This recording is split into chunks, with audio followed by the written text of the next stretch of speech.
20th century, in about 1900, in order to explain what is called black body radiation. Now, what is black body radiation? Well, the main point about it is it's thermal radiation. What that means is that it is what we call maximum entropy. Now, you see, I've talked about entropy and the second law of thermodynamics. And what does the second law of thermodynamics tell you? It tells you that entropy, in other words, randomness, is increasing with time. Now, what does this curve tell you? Well, you see, it tells you this is thermal equilibrium. And what is thermal equilibrium? That is maximum entropy. Now, there's a very profound mystery here, which, for some reason, cosmologists don't pay enough attention to. The mystery is a very obvious one, because we look at the earliest signals we get from the universe, they come from very close to the Big Bang. I should explain, it's not that close, because it's something like 300,000 years after the Big Bang. But that's a very, very small length of time compared with how long the universe has been in existence. So very, very close to the Big Bang, and what we see is this radiation, which has this kind of curve, and that radiation is seen to be maximum entropy. That's what thermal means. It's thermal radiation. It means maximum entropy. How did it start off as being a maximum, and yet it's supposed to be increasing all the time? Now, I think people got a bit confused by that, because they say, well, the universe is expanding, and so, well, it doesn't mean it's the maximum. But Tolman understood this very well, and he said, no, it's the maximum it can be, and the fact that the universe is expanding, the entropy is what they call adiabatic expansion. The entropy remains basically constant. So it was already at its maximum to start. So there is a huge paradox. It looks like a huge paradox, because it can't start at the biggest and then be going up ever since. Now, it's not a paradox for the reason which I want to explain here, because what we're seeing from this radiation, we're seeing radiation and matter which is at a maximum entropy state. So it's most as random as it can be. Now, if it were really most random as it can be, that would be a paradox. But it's not, for an important reason. Now, let me tell you what that reason is. The reason is that we are looking at radiation. Let me cover up the bottom part for a moment. Suppose you have a gas in a box, and here we have the gas initially tucked up in the corner with compartment. You open the compartment up, the gas spreads out through the box. Now, this represents increase in entropy. So this is right. If it was tucked up in the corner, it would be a much lower entropy state. If it's uniform over the box, that's a high entropy state. So you have entropy increasing as time increases. That's perfectly consistent with the second law, if that was a gas. Now, suppose that this was a lot of stars in an absolutely huge box, let's say a galactic scale box, and these were stars, not molecules. Then, because they gravitate, they attract each other, they would start to clump. And so, if you start off with a like random distribution and let them go, they will start to clump. So that if you have gravity in the picture, although entropy is still increasing in this direction, it's looking very much as though the uniform state is not the state of maximum entropy anymore. Because when gravity is present, it starts to clump. So we have something which looks like a combination of these two pictures, which looks like the gas. It's very uniform over the sky, but as far as gravity is concerned, it's a very special situation. And as time goes on, it will clump, and you get a very much of an increase in the entropy when you form these black holes. I'll come to black holes later on. They're very important in the discussion. For the moment, let me not talk about black holes, but just talking about the clumping which takes place. Suppose there was a uniform gas in the early universe, spread out, and then it starts to clump because of gravity. Now this is very important because we depend on it. And why do we depend on it? I have here a picture which is how life gets supported in our universe. You might say, well, why are we all alive? One of the most important reasons is we get energy from the sun. Here's the sun giving energy to the earth. But that's not a good reason. Why is it not a good reason? Because the earth does not get energy from the sun. In the daytime, it gets hot, but in nighttime, it cools off, and the heat goes back again. So if the heat kept on coming into the earth, it would get hotter and hotter and hotter and hotter. Well, it does to some degree because of global warming, but that's a much smaller effect than if radiation did not go away. It would be terrible. We would be all dead in about 3 days. So it's a good thing that the energy goes away again, because if the energy didn't go away again, we would just heat up and heat up and heat up, and it would be no use to at all. No use to us at all. The important thing, and this was a thing that was pointed out by Schrödinger in his little book, What is Life? Schrödinger made the important point that the energy that we get from the sun is hot, which means that it's basically yellow. Sky is basically infrared, it's cold. What this means is that the photons that come from the sun are individually much more energetic. The photons which go back out are individually much less energetic. This is the Max Planck formula coming in, who says that E equals h nu, the energy is proportional to the frequency. So if you have a high frequency light coming from the sun, that's the yellow light, and low frequency light going away, you need many, many, many more photons to carry away the same energy as comes in. This is many, many more degrees of freedom. The energy is spread out over many degrees of freedom. It's much more random. It's much more higher entropy. The point is, what we get from the sun is not energy, because the energy goes back again. We get energy in a form which is low in entropy. That is, it's in little parcels, a small number of degrees of freedom.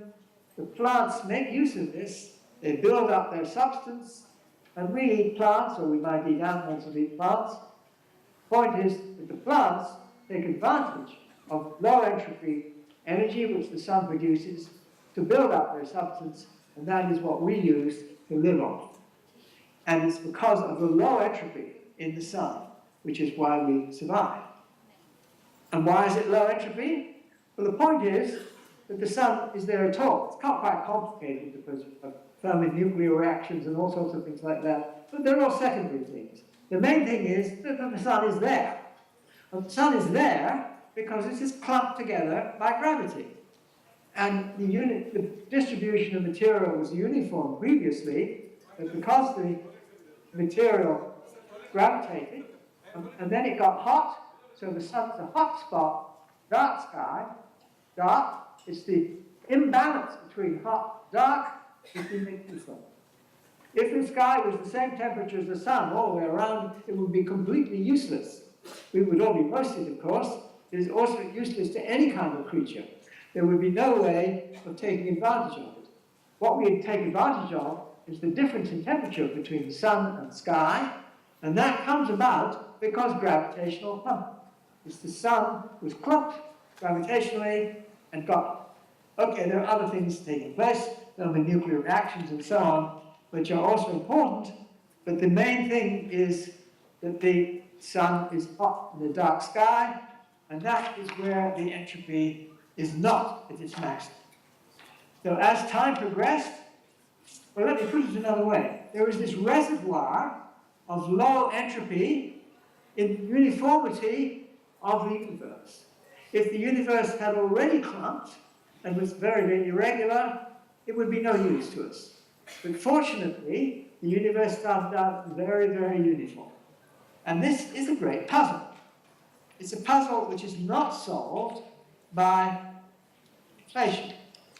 And I want to try and say a little bit more about this.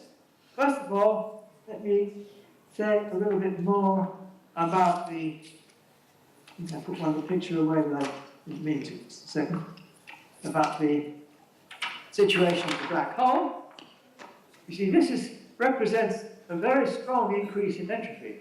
We're not to that stage in our solar system yet, although our galaxy does have a black hole in the middle of it, which will be important for what I want to say, but as far as the solar system is concerned, we're not at this stage. So let me talk about black holes, because they will be important in what I want to say.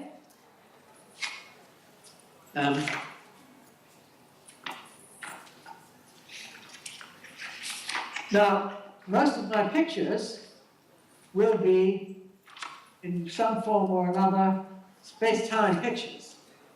And space-time pictures require understanding what space-time looks like, and this means we have to understand the geometry of space-time, and the most important thing in the geometry of space-time are the light cones.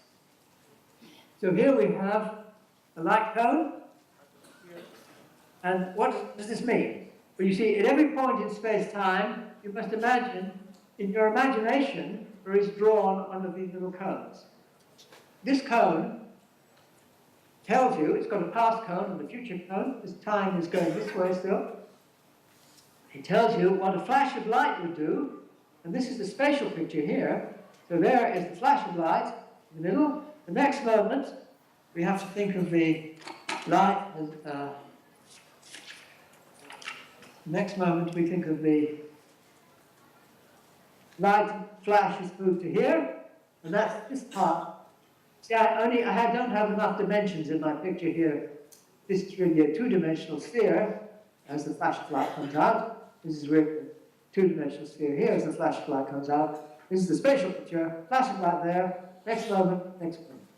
Flash of light, next moment, next moment.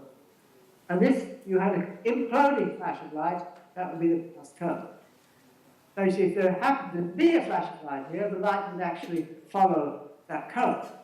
But you have to imagine that these cones are, in principle, there everywhere in space-time. It's just that if a flash of light took place, it would have to follow the cone. Now, the special theory of relativity is introduced by Einstein, and this is Minkowski's picture. Minkowski showed Einstein that his theory was really geometry. It's geometry of 4 dimensions, and it's the geometry of 4 dimensions where you have these cones always. And here we have light, flash of light, or photon, if you like, a little particle of light. It goes along, has a history, as its world line, which is tangential to the cones all the time. As time progresses, the light goes along, and it always goes along the cone. That's what the cone is telling us. If it's a massive particle, it has to be slower than light, and so the world line of that massive particle is always within the cones. Now, in general relativity, these cones are not uniformly arranged. Gravitation influences the cones, and they bend one way or another. I have another picture here, which perhaps shows me everything going on at once, which is quite useful. Here we have light cones, and I have a black hole over here. See, here we get a flash of light, there's a massive particle, time going up, and at the overall side, we have a black hole. Now, a black hole is a place where the geometry gets somewhat distorted in a serious way.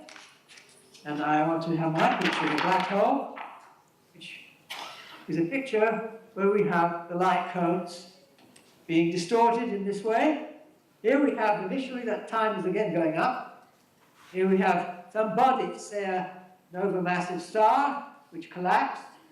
As it collapsed down, it came within this region, which is called the horizon. Now, the horizon is a place where the cones, see, the cones get distorted. They tip inwards, like this, in both directions. They tip inwards, and there's a certain place, the outer surface of the cone becomes vertical in the picture. So this means that a signal cannot escape because, as you remember, the world lines of particles have got to be within the cones. So things can fall in, but they can't get out. This is the feature of the black hole. It traps anything which falls into it, cannot escape. So that is a picture of the black hole. Here we have an observer looking at it from a long distance, when you can see the light doesn't never get into it, but it sees the surface down here. Let's not worry too much about that. The point I want to make, though, is that everything gets forced into the middle, and even if the irregularity is present, you must get singularity in the middle. This is the place where the equations go wrong, physics goes wrong, we don't know what happens.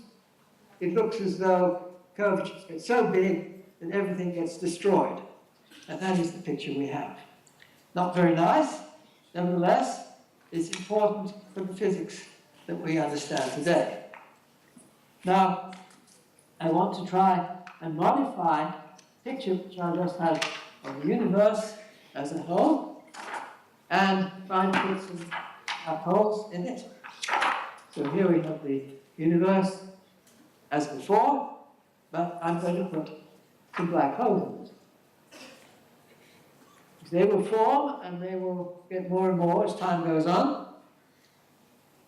Now you see, if you fall into a black hole, not recommended, but if you fall into a black hole, let's imagine you were an eternal observer who started the Big Bang and then fell into a black hole. That would be a singular boundary at the beginning and another singular boundary at the end. But they are very, very different in character. The difference is in the entropy. You see, the Big Bang was very uniform, and it was a very low entropy singularity. The black hole singularities are terrible things. They are very high entropy singularities. But nevertheless, you have to take them seriously. You believe that black holes are there. We believe that our galaxy has a black hole in its center, which is about 4 billion times the mass of our sun. So it's pretty big. There are other galaxies which have much bigger ones. The Andromeda galaxy has a black hole which is, I think, 40 times as big or something like that. Much bigger. There are even bigger ones than that, which we seem to see. So they seem to be out there.